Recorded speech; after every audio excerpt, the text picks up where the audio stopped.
In front of me is HTC Desire 12S, and let me show you how to download some app on the following device. So at first you need to open your Play Store, then in search area enter for example Mozilla if you would like to. Okay, so let me change the language at first. So if you would like to download Firefox, just mark it, make sure that you are connected to Wi-Fi and select install. You can use your device in a normal way right now, so you can call somebody, you can play a game, search the browser, whatever. Then if you open the Play Store, you will be able to observe the progress. Just wait until it's fully done.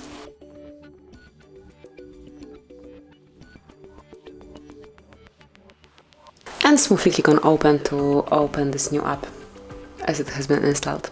So this is it. You can also locate it in your home screen. So that would be all. So you can install application in your device, so you can download it and then install. Thank you for watching. Please subscribe our channel and leave the thumbs up.